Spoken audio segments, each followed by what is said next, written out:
The school bully beat me up so bad I ended up in a wheelchair. And my mom? She's this hotshot lawyer, and she became his defense attorney. In court, she twisted everything around and got him off completely. The kid who nearly killed me walked away free. Why? Because his dad paid for her college years ago. When I called her out on it, she didn't even flinch. Everyone's equal under the law, Carl. I can't throw away my professional ethics just because you're the victim. Jay just lost his temper. I couldn't let his whole life get destroyed. I watched that monster walk out of the courthouse like nothing happened, and I just laughed. I pulled out the papers I'd already drawn up to disown her and threw them right in her face. Since you're so ethical and so big on paying back favors, I said, I hope you're ready to defend what's left of your own pathetic life. Mom didn't even look at the papers. To her, I was just a dramatic teenager throwing a fit. Carl, are you done making a scene? She picked up the papers, crushed them without reading a word, and tossed them in the nearest trash can. Mr. Grant's throwing a thank you dinner at the Grandview tonight. You're coming. Jay will be there. He can apologize, and we can all move on. I couldn't believe what I was hearing. Move on? I was stuck in a wheelchair. The guy who put me here just got away with it, and she wanted me to go to his celebration dinner? I'm not going. The words came out cold and flat. I turned my wheelchair to leave. Mom's voice followed me, sharp with anger. Carl, can you stop being so petty? The Grants don't have money. This dinner is costing Mr. Grant half his monthly paycheck. If you don't show up, you're disrespecting me and him. I didn't look back. I just wheeled myself out of there as fast as I could,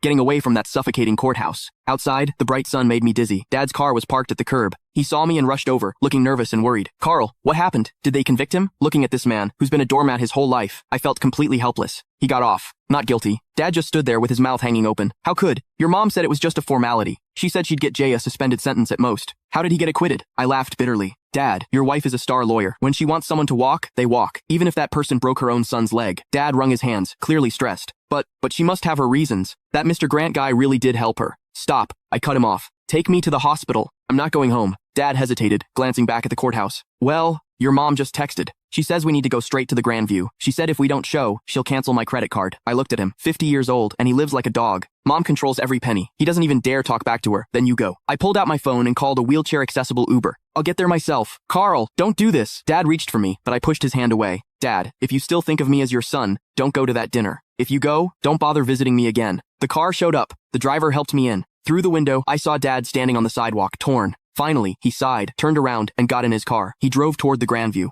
I closed my eyes, and the tears finally came. This was my family. A mom with some twisted hero complex, and a weak, spineless dad. And me, I was the throwaway kid. At the hospital, as soon as I got settled, my phone started blowing up. Jay had posted a bunch of photos on social media. In the pictures, he's holding champagne, looking smug as hell. My mom sat at the head of the table, smiling like everything was perfect. The caption, thanks, Aunt Susan. Justice might be slow, but it always wins. Cheers. Justice. Screw his justice. I opened the comments, full of ass-kissing from Jay's buddies. Jay's the man. Susan's a legal genius. Where's the cripple? Didn't he show up to toast you? Jay's reply, probably crying at home. Haha. I stared at the screen, my hands shaking. Then a new notification popped up. A money transfer from... Click the link in my bio to get the full story for free.